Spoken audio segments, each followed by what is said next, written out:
জনবল মাত্র ৮, কাঁধে বিশাল দায়িত্ব।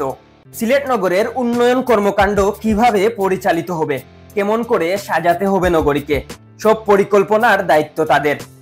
বলছি সিলেট নগর উন্নয়ন অধিদপ্তরের কথা। নগরবাসীর কাছে প্রশ্ন, কেউ কি জানেন তাদের কার্যালয়টি কোথায়, তারা কি কাজ করছেন? খুঁজে পাবেনই বা কিভাবে? নগর ভবনের পরিবহন শাখার সাইনবোর্ডের আড়ালে ছোট্ট একটি সাইনবোর্ড চোখে পড়ার উপায় নেই, অথচ তারাই নগরের জন্য উন্নয়ন পরিকল্পনা তৈরি করছেন। সিলেট নগর উন্নয়ন অধিদপ্তর সিলেট সিটি কর্পোরেশনের সাথে ওতপ্রোতভাবে কাজ করে জানিয়ে অধিদপ্তরের সিনিয়র প্ল্যানার শাহিন আহমেদ বলেন, নগর উন্নয়ন অধিদপ্তর সিলেট কর্পোরেশনের সাথে ওতপ্রোতভাবে কাজ করে। এটা কিভাবে, যে আমরা যখন 2010 সালে যখন সিলেট সিটি কর্পোরেশনের কোনো মাস্টার প্ল্যান ছিল না, যে একটা শহরের ভবিষ্যৎ জায়গাগুলো কিভাবে গড়ে উঠবে, বা আপনারা জানেন যে জনসংখ্যা বৃদ্ধি পায়, এই বর্ধিত জনসংখ্যাকে কোথায় অ্যাকোমোডেট করতে হবে, হাউজিংগুলি কোথায় হবে, এবং ওই হাউজিংগুলোতে যাওয়ার জন্য রাস্তা কি হবে, রাস্তার যানজট কি, এগুলোর জন্য 2010 সালে এই আমাদের মন্ত্রণালয় এই সিটি কর্পোরেশনের অনুরোধেই আমরা তাদের জন্য একটা মাস্টার প্ল্যান বা মহাপরিকল্পনা আমরা প্রণয়ন করে দিই, যেটা 2010-11 সালে গ্যাজেট হয়। গ্যাজেট হওয়ার পরে আমরা তাদেরকে সেই মাস্টার প্ল্যানটা তাদেরকে বুঝিয়ে দিই, এবং এইটা এখন তারা কাস্টোডিয়ান হিসেবে কাজ করতেছে, মানে ওইটা তারাই রক্ষা করতেছে, এবং ওইটার অনুসারেই যত ডেভেলপমেন্ট অ্যাক্টিভিটিগুলো আছে সেই অ্যাক্টিভিটিগুলো ওইটার অনুসারে, ওইটার যে গাইডলাইন আছে, যে প্রপোজাল আছে, সেই প্রপোজাল অনুসারেই তারা বাস্তবায়ন করার চেষ্টা করছে। যদিও আপনারা জানেন যে সরকারের বাজেট লিমিটেশন আছে, মন্ত্রণালয়ের বাজেট লিমিটেশন আছে, এর জন্য হয়তো পুরোপুরি সেই মাস্টার প্ল্যান পুরোপুরি বাস্তবায়ন করা সম্ভব, তবে কিছু কিছু কাজ তারা সেই অনুসারেই করছে।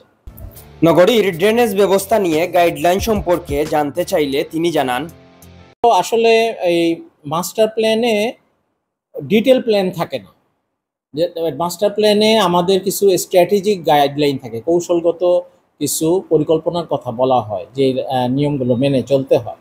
সেইখানে আপনার হচ্ছে ড্রেনেজের জন্য কিছু গাইডলাইন ওইখানে আছে, এবং ওই ডিটেল যে ডিজাইন করা, যে আপনার ড্রেনগুলোর উইথ কীরকম হবে, ফ্লো কোনো কীরকম হবে।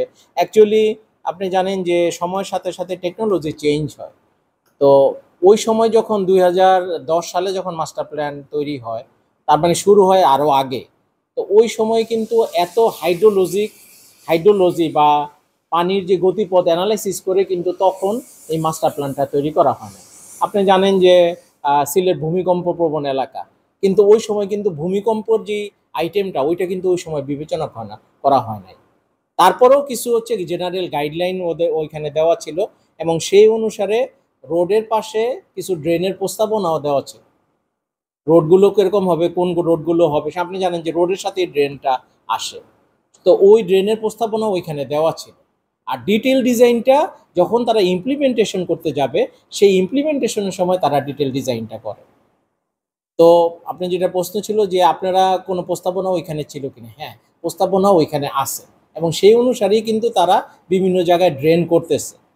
এখন ওই যে আমি যেটা বললাম যে আমাদের এখানে ফ্লাড হচ্ছে, আপনি জানেন 2021, 22, 23 পরপর 2-3 বছর আমাদের খুব বন্যা হইল, নদী ভরাট হয়েছে, সুরমা নদী ভরাট হয়ে যাচ্ছে।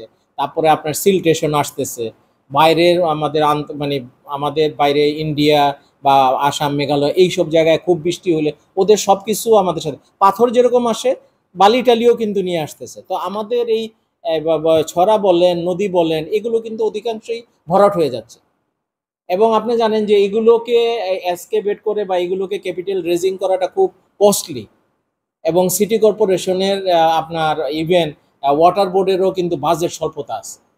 তারা চায় 1000 কোটি টাকা, তাদেরকে দেয় 50-100 কোটি টাকা। তো এগুলো দিয়ে ওই যে দেখানো গেল যে কিছু জায়গা করে, হ্যাঁ, তারপরে তারা ওই বাজেটের অভাবে বন্ধ হয়ে যায়। তখন আমরা দোষ দিই যে এই সংস্থাগুলো তো আসলে কোনো কাজ করে না, সেই আগের অবস্থায় চলে যায়।